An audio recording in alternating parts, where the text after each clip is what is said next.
Começa agora. Fala com a Base, com o velho Dil. Olá, sejam bem-vindos, bem-vindas. Eu quero abrir esse bate-papo, esse encontro de hoje, de uma maneira diferente. Eu quero citar aqui algumas coisas. Comenda do Mérito Legislativo, Assembleia Legislativa do Mato Grosso do Sul. Medalha Legislativa de Delegado da Polícia Civil, Pedro Antônio Pegolo, Câmara Municipal de Campo Grande. Medalha Coronel Adib Massad, Assembleia Legislativa do Estado do Mato Grosso do Sul. Medalha do Mérito Policial, Governo do Estado do Mato Grosso do Sul. Medalha Legislativa do Mérito Advocatício Campograndense, Câmara Municipal de Campo Grande. É mestre em Direito, especialista em Direito Penal e Processo Penal, especializado em Direito de Estado e Relações Sociais. Ou seja, se segura na cadeira que hoje a fera está aqui com a gente, hein? Muito bom dia, doutor Fábio, seja muito bem-vindo. O senhor está aqui hoje numa bancada feita por trabalhadores, né? Para trabalhadores. Como o doutor Vicente já disse, nós temos na nossa base, por isso o programa chama Fala com a Base. Nós temos 28, 29 órgãos na nossa base, não é? Aí hoje nós temos essa parceria com a OAB, justamente para trazer esses pontos, esses assuntos, esses temas extremamente importantes, não só para vocês da área, mas para toda a população, que são direitos, são coisas que a população, que o cidadão tem direito e às vezes não sabe disso. E a nossa função aqui, o nosso papel é esclarecer isso, ok? Ok, muito bom dia. Eu que te agradeço pelas palavras tão doces, né? É uma alegria muito grande para mim poder estar aqui contribuindo humildemente com o sindicato, né? E com todas aquelas pessoas que busquem saber alguma coisa do pouco que eu vivi ao longo da carreira. Muito bem. Doutor Vinícius, seja muito bem-vindo à nossa bancada, ao nosso estúdio, ao nosso sindicato, membro também da Comissão de Direitos Humanos da OAB. Muito obrigado. Obviamente não tenho nem metade da qualificação do Dr. Fábio, mas espero poder contribuir aqui também com o pouco que eu sei, né, com base nos meus estudos do mestrado, da experiência que eu tenho também. Então acho que vai ser bem produtivo hoje. Tranquilo. Doutor Vicente, seja muito bem-vindo. Muito obrigado por estar aqui com a gente. É sempre uma honra recebê-lo aqui, não só por conta da sua função importante hoje na presidência dessa comissão super importante de um órgão tão importante como a OAB é para todos nós brasileiros, mas por ser membro da nossa direção, por ser do nosso sindicato. Seja muito bem-vindo. Bom dia, Giovanni, bom dia a todos os ouvintes. Queria agradecer mais uma vez a oportunidade de estar aqui, prestigiando o trabalho, seu trabalho, que tem sido feito um trabalho bacana ao longo de toda a trajetória, desde a inauguração aqui do nosso espaço, do estúdio, do Sindicato de Servidores Federais, e vim prestigiar pessoalmente aqui, embora o Yuri seja a pessoa responsável, nossa comissão aqui por levar esse podcast junto contigo, prestigiar aqui a presença do Dr. Fábio, que é membro da nossa comissão, né, e está fazendo excelente trabalho, e também o doutor Vinícius, que também, além de ser membro da comissão, é colega, os dois, né, na verdade, são mestres. O doutor Fábio já é mestre, o Vinícius é mestrando, e eu estou terminando, se Deus quiser, também o mestrado também de Direitos Humanos, né, o segundo mestrado, que é aquilo que eu queria há muito tempo fazer, e quem sabe, se Deus abençoar e permitir, a gente fazer doutorado, né, doutor? Amém. Aí está abrindo aí o doutorado foi aprovado, né, mas a gente vai ter as primeiras turmas aí, ao longo, talvez, desse ano ou início do ano que vem, né? Então a ideia é a gente estar sempre estudando, porque o direito está sempre correndo atrás dos fatos sociais, inclusive registrar que o doutor Fábio teve, né, a presença dele, deu a presença dele lá na nossa faculdade, né, porque estava como coordenador e professor da Cesumar. Então ele fez palestra lá e todos os alunos realmente gostaram muito, né? A fala do doutor Fábio é uma fala muito agradável, assim, não só no juridiquês, né? Porque a gente aqui está falando para a base, né? Sim, a base sim. precisa entender. Então, se a gente for falar termos muito técnicos, né, Vinícius, então a pessoa não vai entender. Então, o doutor Fábio tem esse dom da oralidade e sempre fazendo uma analogia com o futebol e falando uma didática muito legal. Então, assim, esse é o espírito do Giovanni, tá? Ele conduz dessa forma, batendo um papo com o pessoal e aí a base entende melhor. Obrigado, Giovanni. Vamos lá, pessoal. Dr. Fábio, sobre a direção ali do nosso Gustavo Monge, que o senhor conhece muito Sim. bem, ex-TV Morena, SBT, Record, né? Já teve Alguns com trabalhos o juntos. senhor em algumas ocasiões. Devo confessar ao senhor que quando recebi aqui o seu currículo, que eu estava dando uma olhada, falei, rapaz, e agora? Né? O senhor vê como que é a visão de um cidadão comum com relação. Pô, só de polícia o homem tem quase 30 anos.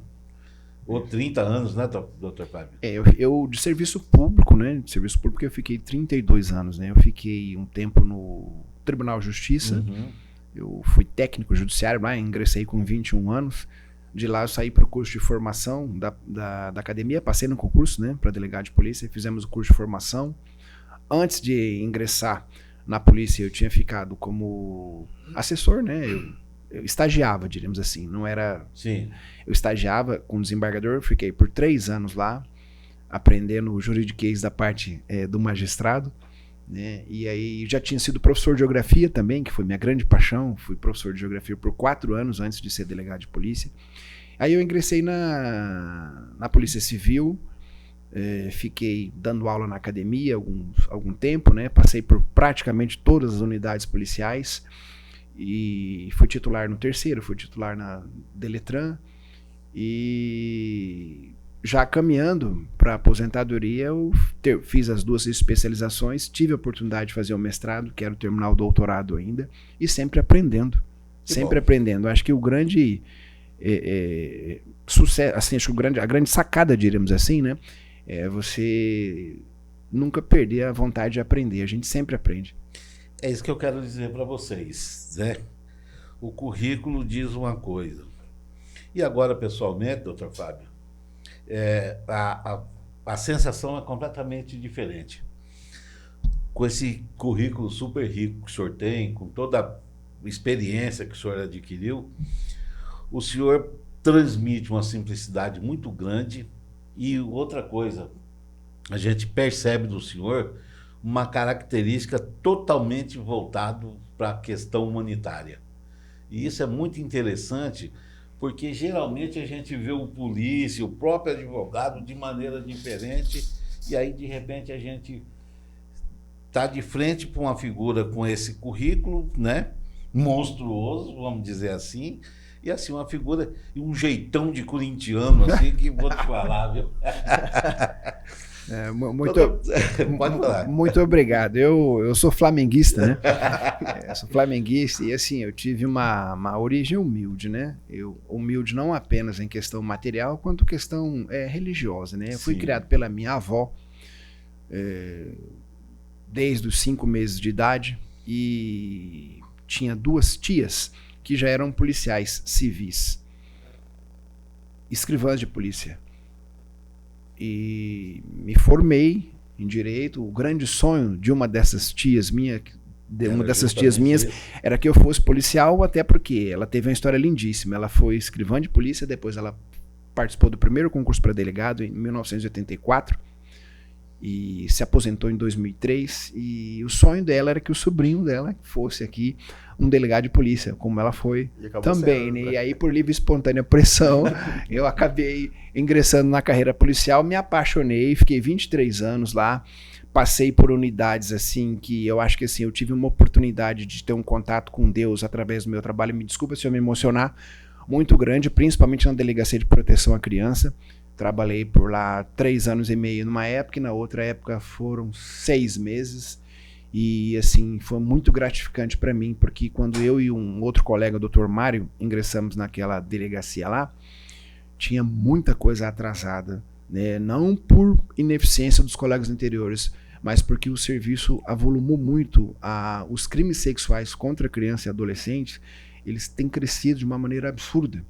E eu lembro que só no meu cartório, na época, em 2016, eu e o meu escrivão, nós conduzíamos 800 inquéritos de estupro de vulnerável com autoria conhecida. E você poder eu sempre, assim, né, na época que eu trabalhei lá, me permita a explanação, né?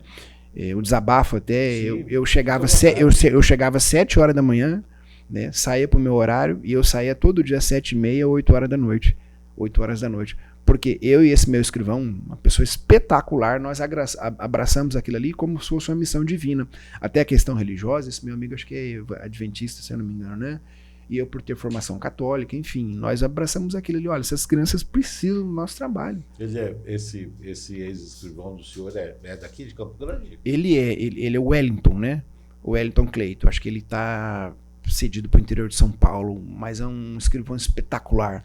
Mas vai que ele vê a gente, mandar um abraço aí. Um grande abraço pro Wellington ali. Isso. Um dos meus. Eu, ao longo da minha carreira, eu fui rodeado de grandes policiais, sejam investigadores, sejam colegas delegados e principalmente escrivães. Eu tive, assim, muito sucesso em poder ter essas pessoas ao meu lado que me ajudaram bastante na carreira. Porque, assim, o delegado ele não trabalha sozinho. Ele vai estudar a causa, né, o caso que tem ali para ele, aquela situação, ele vai tipificar, ele vai determinar as diligências que ele tem que ser feitas, né? Mas ele precisa muito do investigador e do escrivão. E outras unidades, o perito, o médico legista, enfim, ninguém trabalha sozinho. Né? O delegado, por missão constitucional, cabe ele liderar e definir as estratégias, mas ele não trabalha sozinho. É que nem não se ganha uma Copa do Mundo, né? É um time, né? Não, é um time, entendeu? Então, se todas as peças estiverem engrenadas, tem condição de ter sucesso. Se uma delas não funcionar, é difícil. Então, eu tive essa sorte, essa bênção ao longo da nossa carreira, né? Minha e dos colegas aí. Nós tivemos casos de grande repercussão, inclusive, desde o começo da carreira até no meu final, né? Assim, a gente passou por grandes desafios e Papai do Céu sempre ali dando o apoio que a gente precisava. Isso aí mostra, doutor, que o nosso colega doutor Fábio, agora está advogando, né? Mas ele é uma inspiração, né? Para muitos colegas aí que pretendem ingressar no ramo da carreira policial. Até porque a polícia, a gente precisa discutir a questão da segurança pública, temos a PEC da segurança pública aí, né? E temos outras questões ligadas à segurança pública, né? Desde a questão da violência doméstica familiar, né? A questão da discriminação, a questão da LGBTQIA+, a questão da atuação policial. São várias questões que a gente, no âmbito da segurança pública, a gente precisa entender, né? E a advocacia, isso tudo acaba caindo no colo da OAB, né, na Comissão de Direitos Humanos, desde a questão dos presídios, as pessoas que estão custodiadas, né, em situação de vulnerabilidade social. Inclusive, o doutor Vinícius está convidado aí a participar, né, nas próximas visitas que nós fazemos junto com outras parcerias com outras comissões, né, com a Execução Penal, com a CAC, né, enfim, Comissão de Penal, enfim. A gente precisa definir essas questões e entender melhor, a base precisa entender melhor a segurança pública. Então, a referência aí é uma excelente referência do Dr. Fábio, né, que teve toda uma trajetória linda, maravilhosa, como o currículo dele demonstra, e a atuação dele que foi realmente materializada em todas as reportagens, em todos os casos de repercussão que houve. Então, o Fábio era um exemplo. E o Dr. Fábio acaba realizando o sonho das duas tias, né? Porque ele se tornou advogado e se tornou policial. Né? Exatamente. Eu tive essa oportunidade, inclusive... as pessoas às vezes me perguntam, né? Puxa, mas você aposentou com 53 anos, né? Eu entendi assim, que dentro desse período que eu fiquei na instituição, eu pude dar o meu melhor. Tudo aquilo que estava ao meu alcance em termos materiais, espirituais, psicológicos, eu me entreguei totalmente para a carreira. Só que assim, eu entendi que a minha missão ali já estava cumprida. E eu tinha uma outra missão agora, já tinha tempo para me aposentar, e eu sempre tive assim, a curiosidade e o amor pela advocacia também. Ninguém vai para um curso de direito imaginando que um dia não vai advogar. Aí peguei e falei assim, não, eu fiquei, diríamos assim, vamos fazer uma matemática bem simples assim, vamos supor que Deus me dê 76 anos de vida, por exemplo. Eu ainda tenho mais uns 20 e poucos anos ainda para advogar, se Deus me der saúde e vida, e orientar as filhas, né? Eu e minha esposa, nós temos 4 filhas, né? 2 já se formaram, uma está advogando, a outra está se preparando para advogar, a terceira está no 2º semestre agora de Direito e a caçula de 12 anos está buscando ainda ver o que vai fazer da carreira, né? Então, assim, quando eu terminei essa parte da minha vida profissional como delegado de polícia, graças a Deus saí com assim... a consciência de que eu tinha feito o meu melhor, com a consciência do dever cumprido, e agora um novo desafio que é a advocacia, que são bem opostos, né? Você como delegado de polícia, as situações chegam para você decidir, né? Já como advogado, não. As partes chegam para ti e você leva, né, a advocare, né? Estar ao lado, né? É aquela pessoa que vai estar ali ao lado de uma pessoa que precisa chegar ao poder público para que seja prevalecido o direito daquela pessoa que precisa, né? Então, assim, são situações diferentes, são desafios diferentes e, como eu disse no começo, sempre aprendendo, né? Sempre aprendendo. Com certeza. Doutor Fábio, a gente lê, né, nos livros policiais, filmes policiais, séries e coisa e tal, e ali o autor, o escritor, o diretor daquele filme, daquela série, ele joga pra gente, assim, nesse aspecto policial, um certo confronto entre o titular da delegacia e o advogado que quer soltar alguém. Isso, na prática, existe esse certo confronto entre um delegado e um advogado, vamos dizer assim? Infelizmente existe. Né? Infelizmente existe, porque no calor da discussão, muitas vezes o advogado ou o delegado, né, cada um na sua missão, né, ambos têm missão constitucional, a Polícia Civil liderada pelo delegado na questão de investigar e o advogado na função de defender os interesses do cliente. Muitas vezes os embates se tornam um pouco acalorados, mas isso assim, são raros os casos, né? Mas acontece, infelizmente acontece. Eu ao longo da minha carreira tive muitas situações assim, engraçadas até. Primeiro porque eu sempre procurei ser educado. Claro que tenho meus defeitos também, como todos nós, né? Mas sempre procurei tratar bem os colegas porque eu entendo o seguinte, todos partiram dos mesmos bancos escolares, todos têm a mesma formação. Para ser delegado, você precisa ser bacharel em Direito, para ser advogado, você precisa ser bacharel em Direito. A diferença depois é o concurso e o exame de ordem, né? De 96 para cá, né? Que há essa necessidade. Porém, ambos partiram dos mesmos bancos escolares, ambos buscam a mesma coisa que é a realização da justiça. E não há o porquê ter um confronto. Às vezes acontece, como aconteceu com esse grande, depois esse advogado virou um grande amigo meu, nem assim, virou um grande colega meu, né? Mas eu tive um problema uma vez no CEPOL, com um colega que na hora de um depoimento, por uma palavra específica que eu e o meu escrivão tínhamos colocado no depoimento, ele não concordou. E aí houve um pouco de rispidez de ambas as partes, mas assim, nada fora do comum, né? Nada sem perder a razão. Sem perder a razão. Aí depois, quando ambos entenderam, isso era um plantão, a CEPOL ficava ali na Ceará, né? Terminou 6h30 da manhã, ambos tomando uma Coca-Cola e divertindo, contando piada. Eu já tinha feito flagrante, ele tinha entendido, ele fez o que ele deveria ter feito, eu fiz o que eu deveria ter feito, ambos pediram desculpas e vida que segue. É normal. Infelizmente acontece. Mas assim, desde que não seja uma coisa tão grave, tem como resolver. Mas é normal o embate. Infelizmente é normal o embate. Doutor Fábio, o senhor citou agora há pouco aí a questão da violência contra a criança. Sim. Né? E são vários tipos de violência, né? Violência Sim. doméstica, sexual e coisa e tal. Quando chega na gente, olha aqui, você viu uma criança de 3 anos foi estuprada pelo próprio avô, pelo tio, né? É de um jeito. Lá para vocês, em loco, vendo isso, vendo o agressor, vendo a criança agredida, deve ser uma coisa terrível. Não é? Olha, é o que eu falo, existem...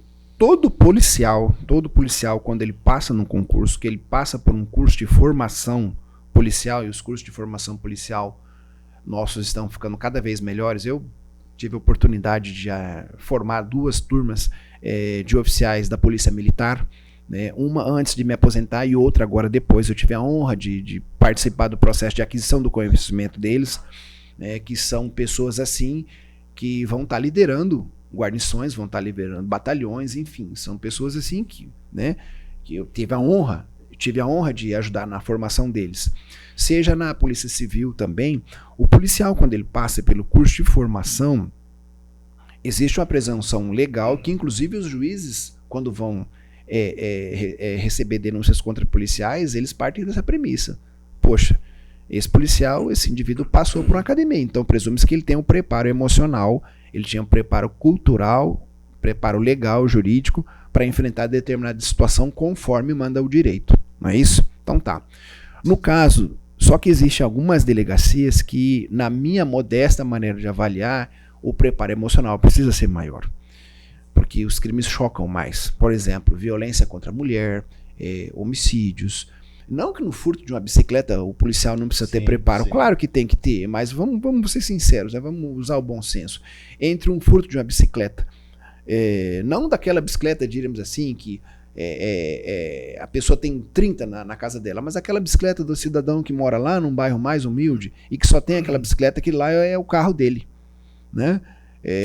Mas enfim, mas mesmo nesses casos, entre um abuso de uma criança, muitas vezes pelo pai, muitas vezes pelo avô, muitas vezes por quem tinha o dever de cuidar, e há os crimes sexuais das mais graves formas, né? O policial tem que ter muito preparo, porque realmente não é fácil. Eu já passei por situações de ter que parar de ter que parar um depoimento do jeito que nós estamos aqui, né? Estamos conversando. Ter que parar o depoimento, pedir, olha, nesse momento vou interromper só um minutinho aqui, porque eu preciso pegar um outro documento aqui na sala. Eu fui pro banheiro chorar. Fazer uma pausa para poder porque processar aquilo. Processar aquilo ali para digerir. Aí eu vim como se nada tivesse acontecido e terminei o depoimento. Isso foi num flagrante, não foi crime sexual, mas foi num flagrante que um adolescente, 4 adolescentes mataram um comerciante ali no bairro Estrela do Sul, no começo da minha carreira, no ano de 2000. Eles mataram na frente do menininho de 9 anos. O filho viu o pai morrendo com 4 tiros na frente dele na mercearia ali. E eu que fiz o flagrante dos 4 meninos na época. E nos crimes sexuais, também, os crimes sexuais, às vezes a pessoa que tinha, na maioria das vezes, os crimes sexuais contra criança e adolescente são praticados por pessoas que tinham o dever de cuidar. E, infelizmente, é muito triste isso. Na maioria das vezes. Então o policial ele vai precisar ter um preparo emocional muito grande para lidar com essa situação. Às vezes, assim, porque uma coisa é você ouvir falar, né? Mas você vê na reportagem. Outra coisa você é você pegar, por exemplo, uma imagem de um pai abusando da filha e usando o próprio celular dele para filmar ele abusando da filha. E você vê aquilo ali. Uma coisa é você ouvir na reportagem, outra coisa é você ter acesso àquele meio de prova, e é muito triste. Realmente, precisa de um preparo emocional, porque eu sempre falei pros policiais, né? Vamos seguir o que a gente aprendeu na academia. A gente não está aqui para ser justiceiro. Nós somos investigadores. Isso, nós estamos aqui para investigar. Giovanni, eu queria só aproveitar aqui e pedir para fazer uma parte aqui na fala do Dr. Fábio, porque a gente está falando para a base. A base são pessoas geralmente que não têm dita lei, que não têm um conhecimento jurídico, né? Mas pelo senso comum, a gente sabe, a gente sente isso, porque mesmo sendo policial ou advogado, agora na posição de advogado, sim, né? Claro.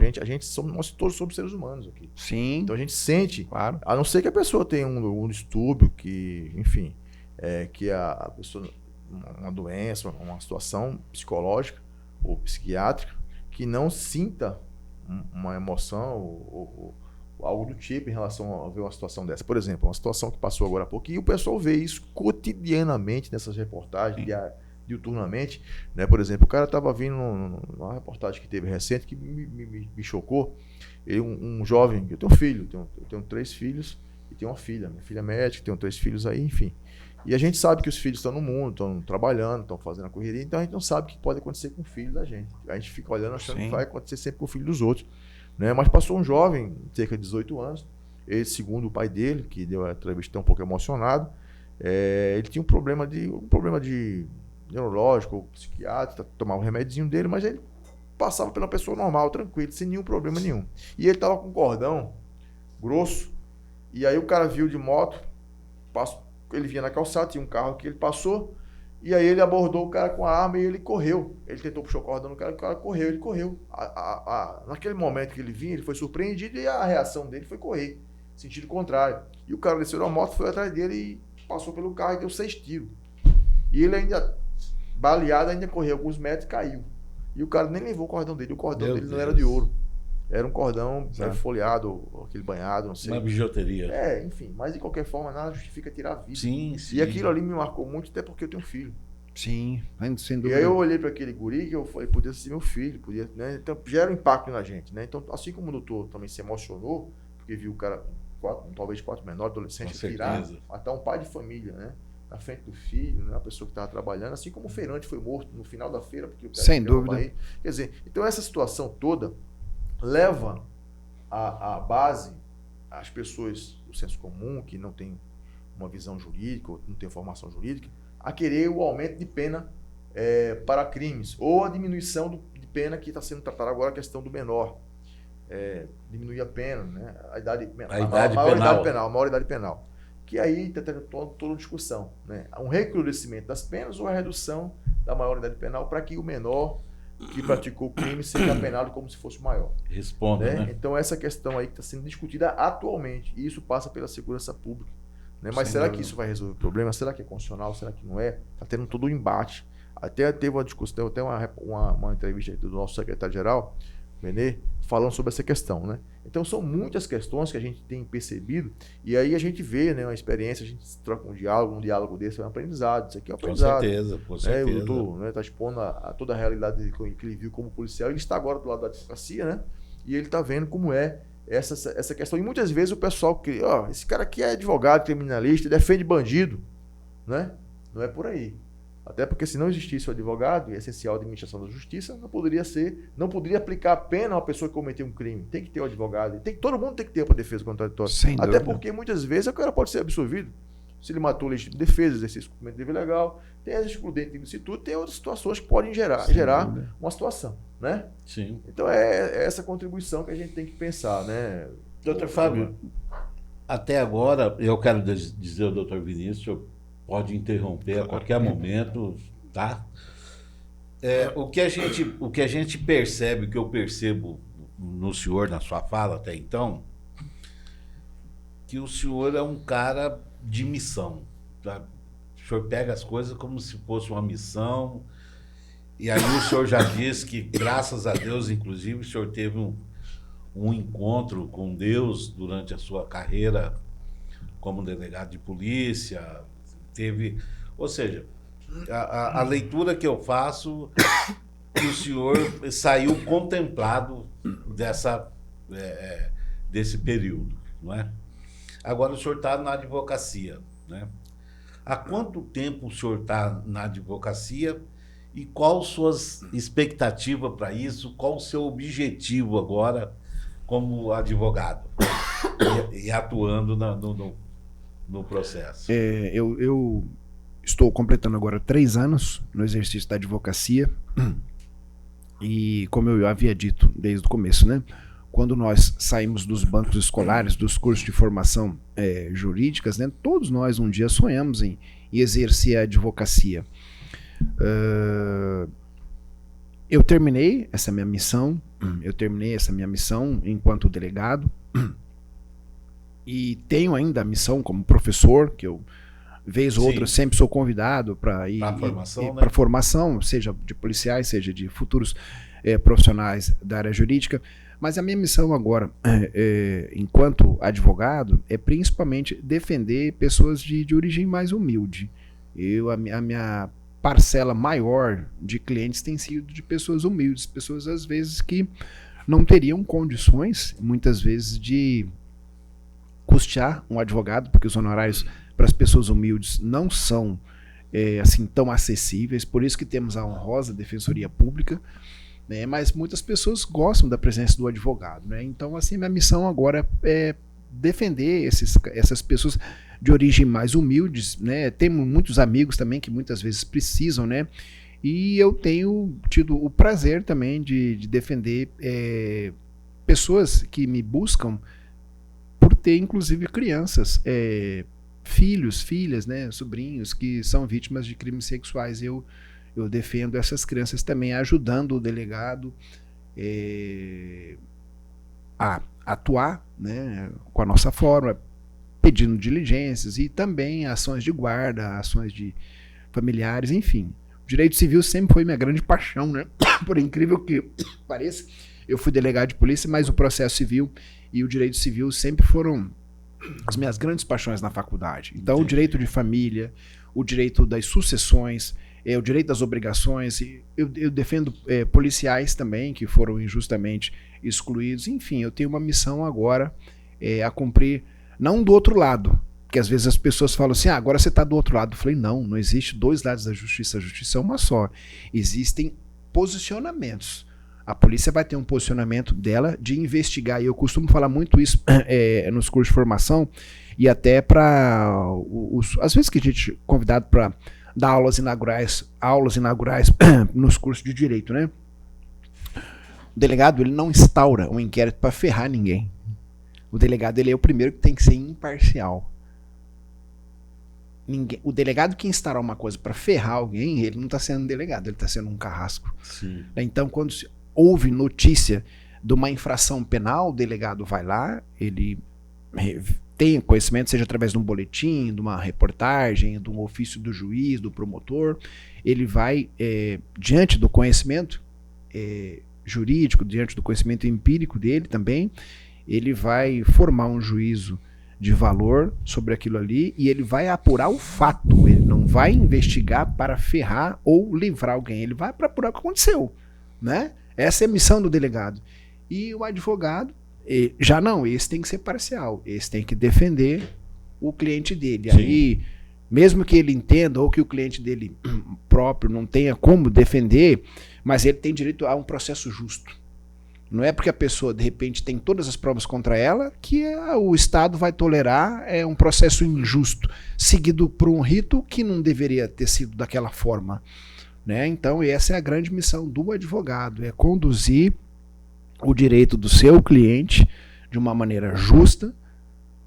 Em matéria criminal, se no mérito não tiver como, se as provas são tão fortes assim que não tenha como você ir lutar contra aquelas provas, porque no mínimo tem um processo justo e depois de condenado também a parte do processo de execução, que é a parte do processo de execução penal, nós sabemos no Brasil que ele é bem complicada, né? O volume absurdo, a ressocialização, uma outra questão que daria pra gente falar até num outro dia, né?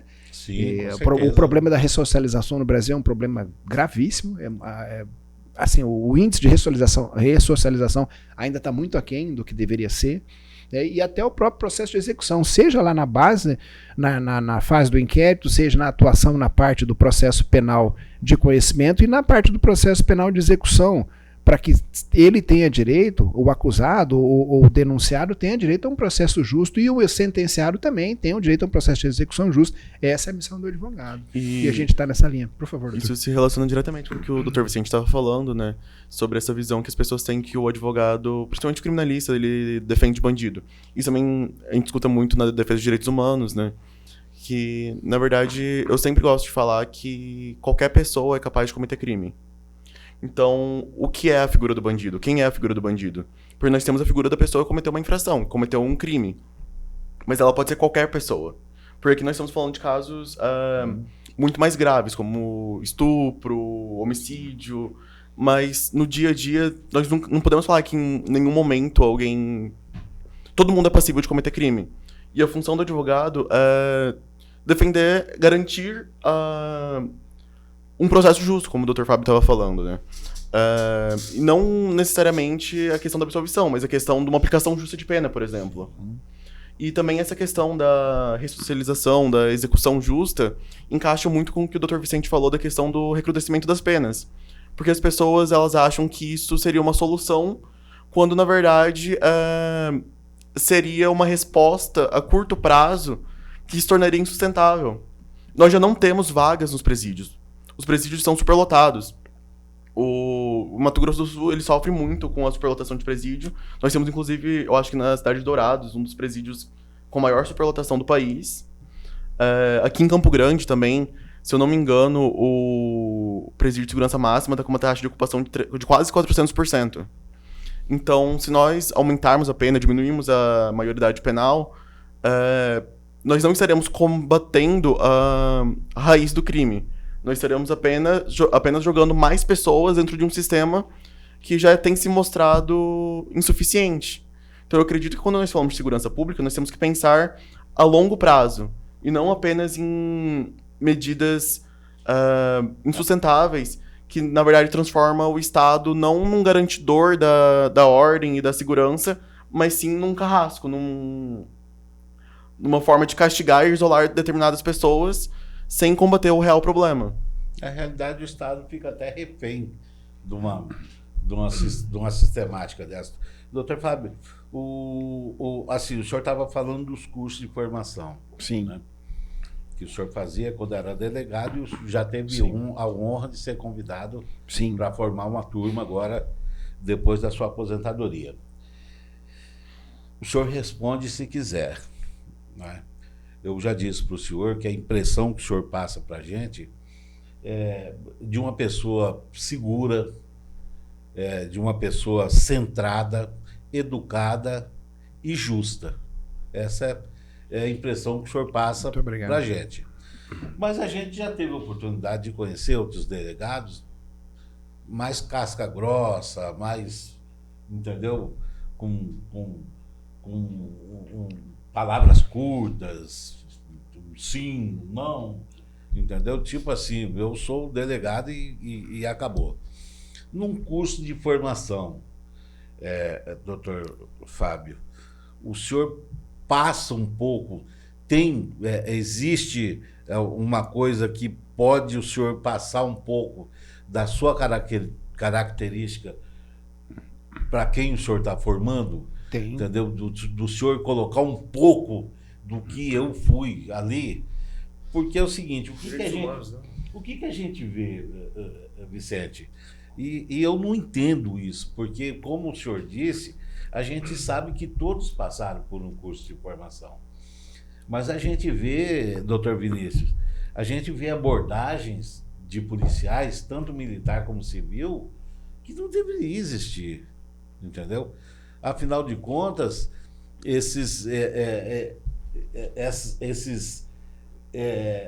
a polícia militar, a polícia civil, esses órgãos de segurança pública, eles estão aí na rua para fazer a segurança da população, entendeu? Sim. Não para pegar o cidadão e já julgar ele pelo que ele está vestindo, ou pela cor, ou por isso, ou por aquilo. Então a gente vê pessoalmente andando por aí, ou em reportagens. Aí eu fico pensando, como que foi a formação de um cidadão desse lá atrás? Por isso que eu pergunto para o senhor. Desde criança, eu tive a sorte, tive a bênção, né? Eu gosto de usar essa expressão. Eu tive a bênção de ter grandes professores. Eu tive, na minha base, eu fui professor, fui aluno de uma das professoras mais maravilhosas que teve aqui no estado, na rede pública estadual de ensino, professora Inês. Professora Inês foi maravilhosa. Tinha uma professora gaúcha também, de português, maravilhosa. No meu curso, no ensino médio, eu fiz no Colégio Latino, tive o professor Heron, tive o professor Ascânio, tive grandes professores. O Heron e o Ascânio são figuras históricas. O Heron, né? Faleceu há pouco tempo, né? E tanto o Ascânio quanto o Heron deram aula, inclusive, para as minhas filhas no ensino médio, né? Então, assim, eu tive grandes professores. E na faculdade também tive dois professores maravilhosos, que foram o professor Pietro Falco, que era direito penal, era o italiano que veio para cá. Na época, um pouquinho depois da Segunda Guerra, ele veio para cá, fez toda a família dele aqui, falava 7 línguas fluentemente, e a aula dele não era uma aula, era um espetáculo. E direito civil, eu tive esse grande professor, desembargador Rubens Bergonzi Borsé, que eu estagiei com ele 3 anos no Tribunal de Justiça, foi meu professor de direito civil do primeiro ao último ano da faculdade.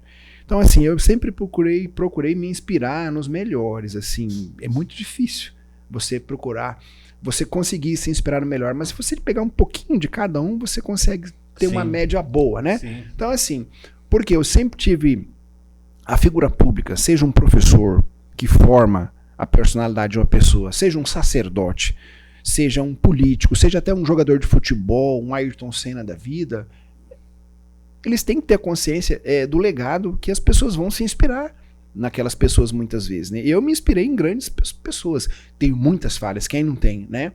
Mas assim, eu procurei me inspirar neles, né? E até rendo minha homenagem a eles. Uns já falecidos, outros vivos ainda, né? Mas enfim, tenho um enorme carinho por eles. E eu sei da importância, do valor que é uma aula bem dada, uma preparação de uma aula bem dada. E os alunos que estão ali nos cursos de formação, eles vão se inspirar em você. Eles vão se inspirar em você. Se você passar muitas vezes que você é um cara violento, bruto, truculento, que a polícia não tem limites, claro que não é o caso nosso aqui. Eu estou dizendo assim em tese, né? Sim. Não estou fazendo crítica a nenhum colega. Sim. Mas assim, a responsabilidade de você formar intelectualmente uma pessoa é muito grande. E nessa linha de raciocínio, eu lembro que a última turma que eu pude dar aula no curso de formação da Polícia Civil, a disciplina que me deram para falar foi abuso de autoridade. Então eu peguei toda a lei de abuso de autoridade, procurei os melhores doutrinadores que tinha, procurei pegar exemplos práticos da minha vida, o que tinha acontecido comigo, e ao final, eu, até pelo mestrado, estava terminando o mestrado na época, né? Eu peguei um vídeo, né? Eu aprendi no mestrado, né? Com a professora Lívia, se eu não me engano, de metodologia, né? Que você, para dar uma aula bacana, você pode usar esse recurso, que é 3 vídeos curtos. Um no começo, um no meio e outro no final. Você coloca na sua palestra no PowerPoint, né? Nessa aula específica, eu peguei aquela cena do filme do Batman, do Homem-Aranha.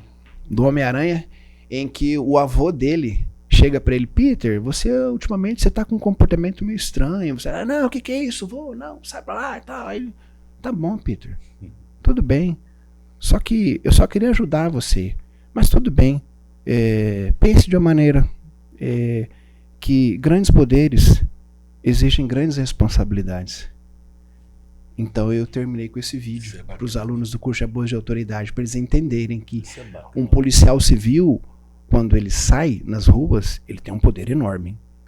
Ele pode levar a pessoa dali presa. Só que assim, ele pode ser um carrasco também. E o delegado, o escrivão, o investigador, tudo na vida você, por exemplo, vou falar em termos assim, genéricos, que eu falo isso nos cursos de formação. A gente reclama às vezes de arbitragem de futebol. O juiz está sendo tendencioso. Você quer um cara que pode ser mais tendencioso que um delegado na investigação?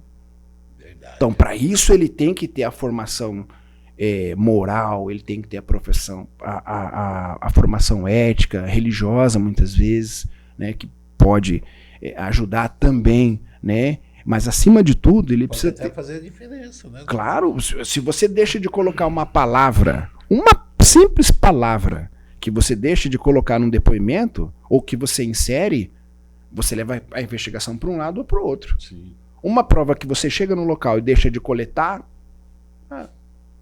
você ou você planta, muitas vezes, num caso mais absurdo, você planta uma prova que não é daquilo ali, você lasca a vida de alguém. Né? Então, assim, tem essa responsabilidade, né? Então, assim, a formação da pessoa, ela é muito importante, e o policial, quando ele sai com essa missão, né? Eu tive grandes professores na academia de polícia também, que eles falavam para mim: olha, vocês vão, daqui tal dia aí, vocês vão tomar posse, vocês vão passar ali na Sejusp, vocês vão lá, vão pegar uma carteira de delegado, vocês vão pegar uma arma de fogo, vocês vão pegar uma algema e um distintivo. A partir dali é com vocês agora. A nossa missão aqui está terminando, agora é com vocês. Né? Então, muita calma nessa hora, né? Então é isso, eu acredito que assim, a formação da pessoa é muito importante. Não só a formação, eu vim até conversando com um colega, doutor Yuri, dessa responsabilidade de ter não apenas o curso de formação, como a própria formação continuada. Por quê? Um advogado, quando ele se forma em direito, aí ele passa no exame de ordem, aí ele vai advogar, né? A legislação vai mudando. E a legislação não muda muitas vezes somente para o advogado, ela muda para o policial também. O entendimento jurisprudencial do que é, por exemplo, o horário que possa ou não adentrar numa casa pode mudar de uma época para outra. Antigamente era 6 horas, hoje é da luz do dia, por exemplo. né? Vamos chutar assim, o entendimento jurisprudencial vai mudando. Então a formação continuada, ela é importantíssima. E hoje uma coisa que a gente vê muito, se vocês me permitem, a sociedade moderna, né, ou pós-moderna, né, doutor, que a gente aprende no mestrado, né, ela vive com um problema que é o da saúde mental.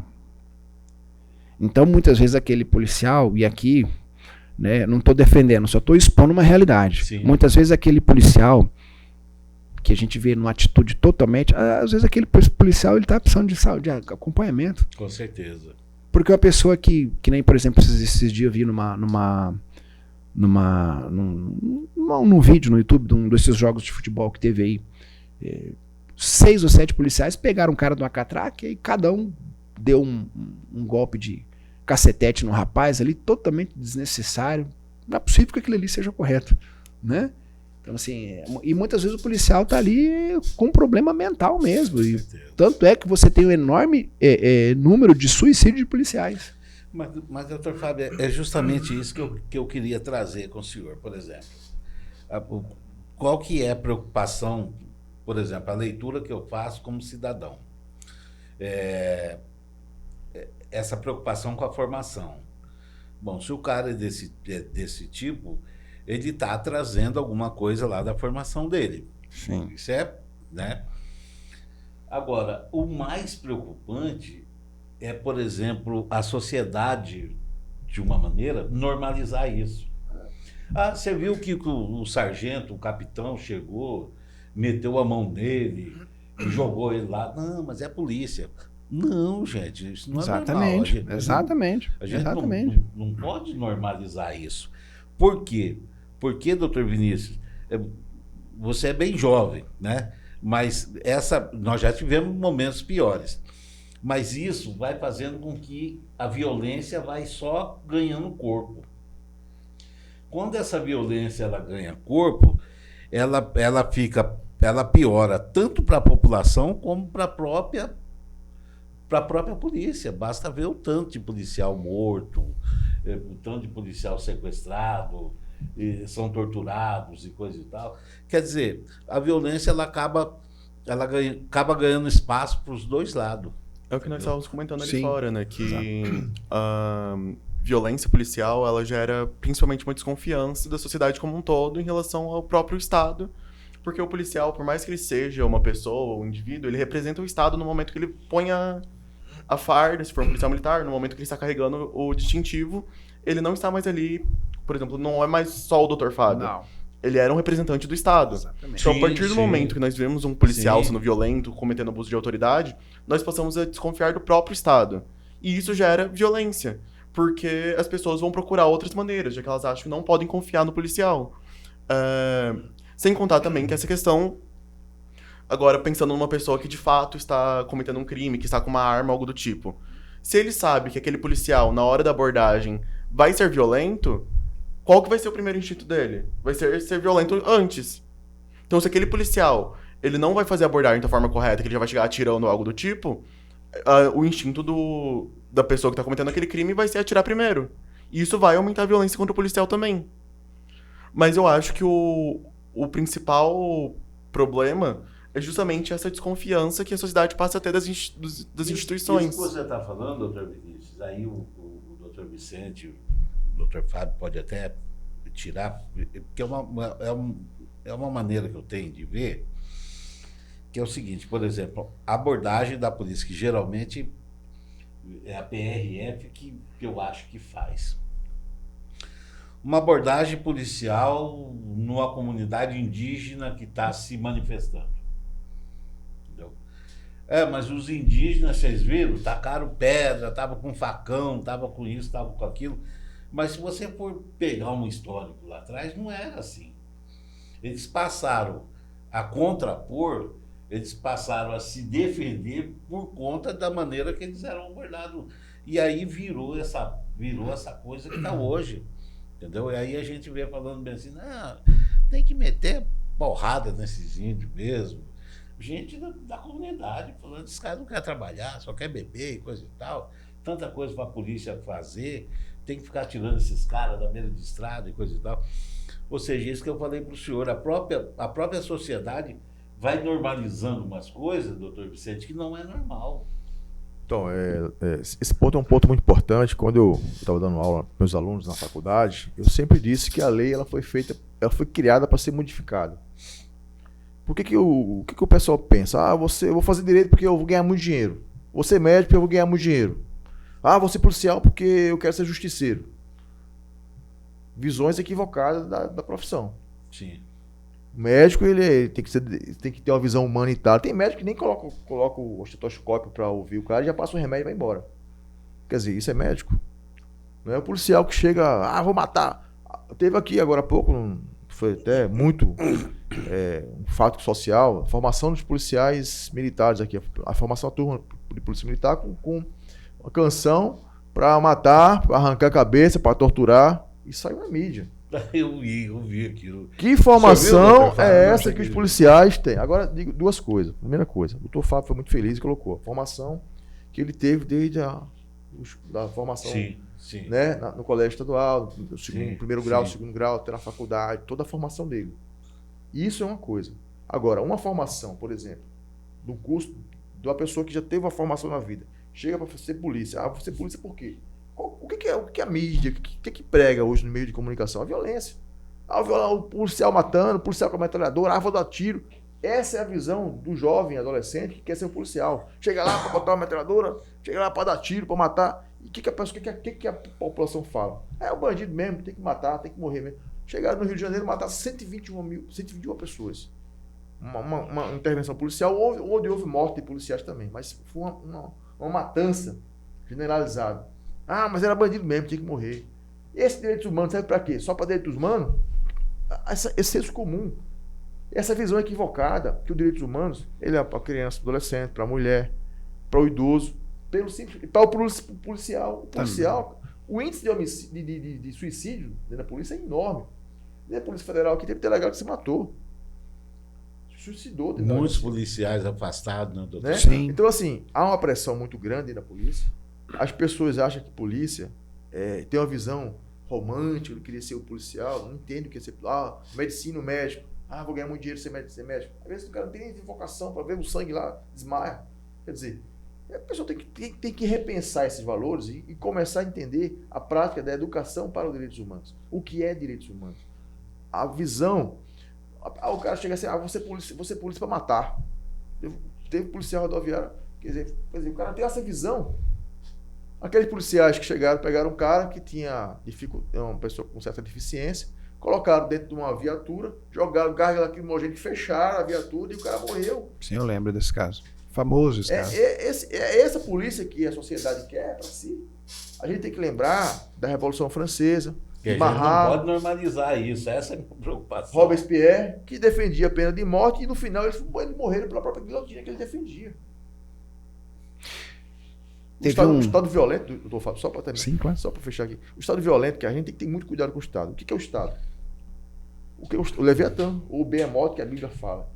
O Leviatã, o crocodilo, que chega num nível até 15 metros, hoje chega até uns 6 metros. Mas ele chega a levar um bisão para dentro d'água rapidamente. Leva. O Estado é isso. O Estado que eu quero é um Estado policialesco, altamente letal, que mata as pessoas sem perguntar. O Estado, qual é a polícia que a gente quer? Qual é a formação que a gente está... O que é a sociedade? Porque o direito, doutor, o direito é formado pela sociologia, pela história, pela filosofia. Isso que agrega o direito. Um pouco de psicologia, deveria ter um pouco de psicologia nas grades para formar o direito. Isso é o direito. Por quê? Porque o direito sempre está atrasado. O direito sempre está correndo atrás dos fatos sociais. Os fatos sociais são muito dinâmicos. E o direito vai regular os fatos sociais. E os fatos sociais acontecem. E o fato social acontece porque a sociedade é dinâmica. Sim. Porque tem que matar, porque tem que pena de morte, porque tem que diminuir a maioridade penal. Essa visão equivocada vai levar ao inchamento dos presídios que a gente está colocando lá, pessoas, seres humanos, para ficarem mais violentos, que vão... Essas pessoas, uma hora praticou um crime, ela vai ter que voltar. E como é que ela vai voltar? Essa é a ressocialização dela. Se ela já está estigmatizada e tudo mais. Então a gente tem que repensar todo esse contexto dessa PEC da segurança que está acontecendo aí. Essa PEC da segurança é isso. É para instituir um sistema único de segurança para ampliar os poderes da Polícia Federal e da Rodoviária Federal e um conjunto de situações, inclusive da Guarda Municipal, que estava na discussão se ser polícia ou não, e incluir um 4-4 da Constituição Federal. Então, todas essas questões passam pelo contexto essa efervescência, essa ebulição social que leva as pessoas a terem uma visão errada do que é polícia, do que é médico, do que o médico, por exemplo. São profissões essenciais da sociedade. Mas como que a gente está, né? É essa visão, doutor. E para o senhor ter uma ideia, doutor, antes de passar para o senhor, da importância disso que o doutor Vicente colocou, que quem é que está com a última palavra? É o delegado, é o cara que é policial, é o cara que é capitão, é o cara que é tenente, entendeu? É o cara que é advogado. Não, o cara falou, o cara é advogado. E nós, como sociedade, pelo menos no Brasil, eu vejo desse jeito, vai muito nesse contexto. Então, um colega meu que conta uma anedota, para a gente saber o que é a figura do médico, a importância da figura do médico na vida do cidadão. Vinha vindo um pau de arara, aconteceu um problema, o caminhão capotou, caiu numa ribanceira, aquela tragédia. Muita gente morta, muita gente muito machucada.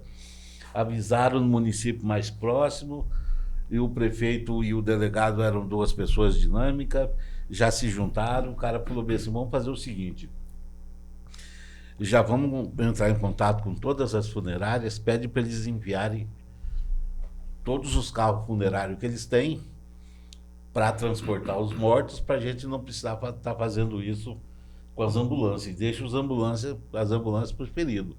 Então tá, chegaram lá, vamos fazer duas equipes, entendeu? Você, Vicente, e a sua equipe vão tratar com o pessoal que já está morto, sem vida. Dr. Fábio e o Dr. Vinícius vão socorrer os que estão vivos. Tá morto. Aí vem aquele saco, bota dentro. Tá morto. Esse também tá morto. Aí chegaram no cara, o cara é um médico na frente, olhando. Tá morto. Os caras vieram pro saco, falou: tô vivo ainda, Rapaz, quer discutir com o médico? O cara acabou de falar que você tá morto, você quer discutir com o cara? Então, entendi. É meio que isso, sabe, doutor Fábio? Claro. Sabe, apesar da questão da anedota, mas é meio que isso. E a sociedade, por isso tão importante, no outro encontro que a gente teve, que eu perguntei: e as escolas? Como é que ficam as escolas nesse processo de aprendizado, doutor Vinícius? Essas ações que a Comissão de Direitos Humanos tem feito, tem provocado na própria sociedade, como é que está a inserção disso nas escolas? Para esses alunos já virem crescendo, passando de ano, virem crescendo, chegar no ensino médio, já com isso definido, com isso mais... Seria tão importante, né, doutor? Olha, eu acredito o seguinte, que com relação ao que o doutor estava falando, doutor Vicente, eu acho que o doutor Vinícius a gente trocado uma ideia sobre isso também, antes de entrarmos aqui, é a questão da vocação. A questão da vocação. Uma coisa é eu achar, eu tenho a vocação para aquilo. Bom, eu gosto, vou fazer então. E a outra coisa, mesmo muitas vezes eu não tenho a vocação, mas todo ser humano, na minha visão, pelo menos pelos referenciais teóricos que eu tenho, é que você pode melhorar. Todos nós podemos melhorar em tudo. Eu gosto de dar esse exemplo de um jogador de futebol. Isso não é a crítica negativa, pelo contrário, a crítica construtiva. O jogador de futebol, o Cafu. Eu vi o Cafu jogando no começo da carreira. Ele era um jogador assim, diríamos, limitado. Só que ele teve um técnico que chamava Tele Santana, e a força de vontade dele, Cafu também, olha como que o Cafu terminou a carreira dele. A evolução foi uma coisa fantástica. Ele não era um cara habilidoso, por exemplo, que nem o Leandro. O Leandro parou com 27 anos por causa do joelho, enfim. Só que ele é um cara muito esforçado, dedicado. Ele falou: não, eu gosto disso aqui, eu vou me dedicar, vou melhorar. E já, muitas vezes, a pessoa que tem aquela vocação, que tem que ver se é aquilo que a pessoa gosta, né? Muitas vezes a pessoa busca o serviço público porque emprego a mais, então, né? Ou qualquer outra carreira que seja, entendeu? E existem algumas carreiras, toda carreira é importante, óbvio, mas existem algumas carreiras em que o erro ele é bem mais complicado. Imagina um médico que erra, imagina um policial que erra. Eu lembro, quando eu estava fazendo academia, minha tia falou assim para mim, ela me chamava de Fabinho, né? Me chama. Fabinho, é o seguinte, você cuidado com crime sexual, viu? Pra você fazer um flagrante de crime sexual na pessoa, você tem que estar bem certo do que você está fazendo, porque você pode arrebentar a vida da pessoa. Um indiciamento que você não toma cautela, que você indiciar uma pessoa, você não consegue tirar do sistema depois que o cara foi indiciado. Nossa Senhora. Não só do sistema, mas da própria sociedade, né? A própria sociedade, você vai ficar estigmatizado. Ah, não, mas o fulano de tal estava envolvido em tal operação. Aí depois, lá na frente, seja no tribunal, seja nas cortes superiores, a pessoa é absolvida. E aí? Padre Fábio de Mello, Padre Marcelo Rossi, tem essa expressão, né? Uma folha de papel que você pega, sulfite aqui. Pega a folha de papel. Essa aqui tá amassada. Pega ela do jeito que chegou da fábrica. Ela tá aqui, né? Aí você vai e amassa. Depois que você amassa para você fazer ela voltar, ela não volta. E muitas vezes a nossa história fica manchada por injustiças que cometeram contra qualquer um de nós. Então por isso que eu falo, a missão do advogado ela é belíssima, porque ela vai tentar reparar ao máximo os efeitos de uma condenação injusta, de uma investigação muitas vezes mal conduzida, seja por dolo, seja por muitas vezes, enfim, por um descuido ali de uma pessoa, de uma análise interpretativa, por exemplo. Então pode acontecer muito isso. Então a formação ela é importantíssima, seja a formação inicial, seja a cultural. Por exemplo, professores, juízes, delegados de polícia, escrivães, servidores públicos federais, eles saem de onde? Eles saem do seio da sociedade. O processo de recrutamento, através de concurso público, vai recrutar pessoas que saem da própria sociedade. Uma vez eu vi um sociólogo escrevendo o seguinte: que tipo de polícia que nós queremos, né? Será que eu quero uma polícia honesta? Então eu tenho que ser o primeiro a, numa blitz, eu não oferecer cinquentinha ali. Por exemplo, hoje eu sou delegado aposentado, eu me permito falar isso, né? Com todo respeito à instituição, a qualquer instituição. Mas se eu quero uma polícia honesta, uma polícia correta, eu tenho que ser o primeiro a não oferecer propina e não aceitar, por exemplo, né? Isso qualquer serviço público, né? Se eu quero um político correto, eu tenho que ser o primeiro a fazer uma boa escolha, não é isso? Ou não aceitar, por exemplo, um óculos, um saco de cimento pelo voto.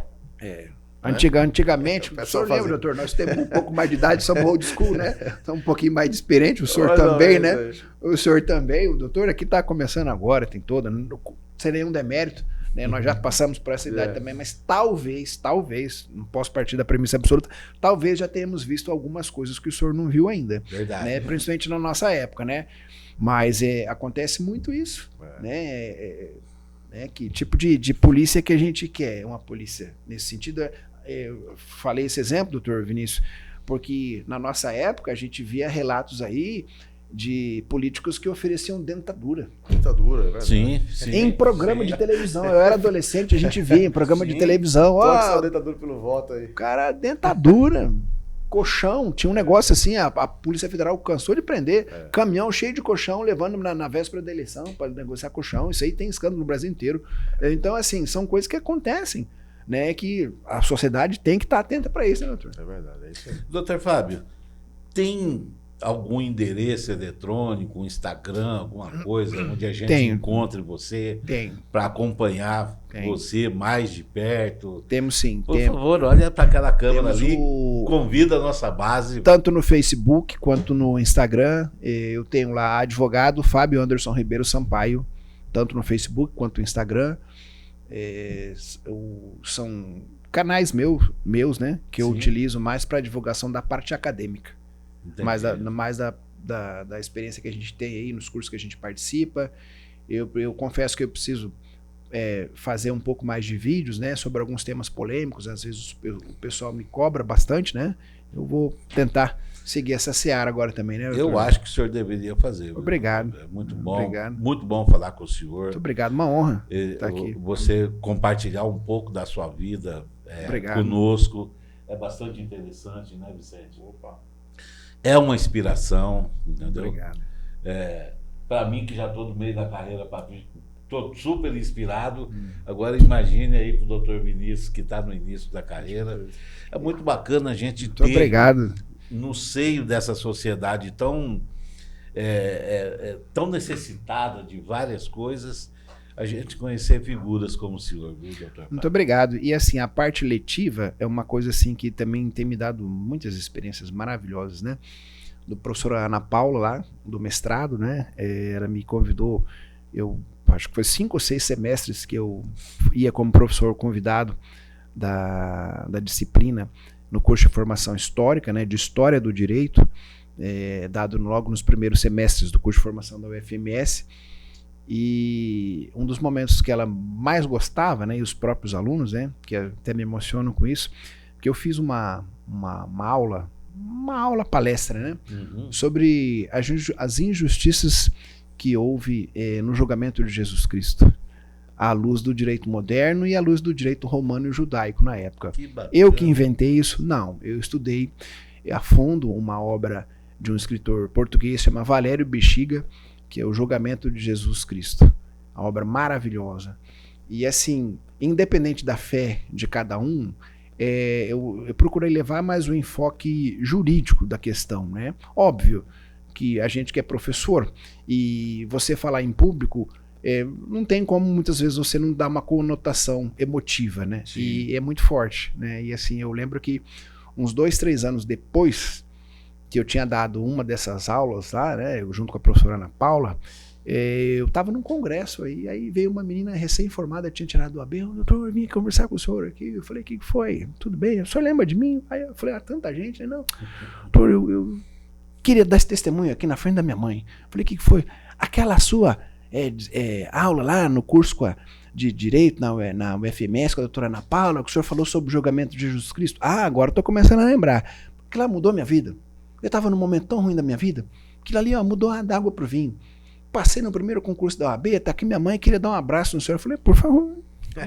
A gente fica feliz, né? A gente fica feliz, né? A gente fica feliz. Porque, assim, a responsabilidade, que nem eu falo, de qualquer pessoa pública, né? Se você escolheu aquilo ali, faça bem feito. Não seja se você não consegue ser o melhor, não seja o pior. Não, aqui mesmo eu estava. Verdade. Aqui mesmo eu estava indo para o bebedouro, se não me engano, eu escutei o doutor Yuri falando, doutor, a minha esposa estagiou com você. A Cris, eu lembro dela. Doutor Fábio. Sim. Algum tema, algum assunto relevante que eu deveria ter provocado, não provoquei, mas o que o senhor acha que é importante a gente colocar aqui, fique à vontade, meu querido. Olha, eu assim, um tema que a gente tinha conversado, né, doutor, seria importante a gente falar, até que eu estava conversando com o doutor Vinícius, queria muito que ele também me auxiliasse nessa explanação, é um tema um pouco específico, que é o direito ao lazer, não direi em contraposição, né, mas caminhando junto com o direito à segurança pública com relação à diversão noturna na 14 de julho, que está sendo um tema central bastante. Aí eu vinha conversando com o doutor Vinícius, né, antes da gente começar aqui, que ambos, um não exclui o outro. O direito à segurança pública, que é direito de todos nós, a ter um ambiente preservado, de segurança, né, de incolumidade de todos nós, ele tem que caminhar junto com o direito ao lazer daquelas pessoas que vão lá, independente do nicho social da pessoa, ou da questão cultural, né? Eu vinha conversando com o doutor Vinícius antes, que quando eu era mais jovem, tinha os emos, né? Mais jovem ainda, tinha os punks, né? Sim. Que são pessoas que a princípio não fazem mal a ninguém, né? A questão, como tem flamenguista, tem corintiano. São seres humanos. Né? São seres humanos, né? Todos sem seres humanos, né? São seres humanos, mas né? o Corinthians tem feito um mal pra gente, que eu te falar. Pois é. Aí temos muito essa questão aí que está muito em prática. Se o doutor quisesse abordar um pouquinho, doutor Vini. Então, doutor Vicente. Só para a gente tem observado... E é uma coisa que começou com tanta expectativa, né? Isso. essa retomada da 14 ali.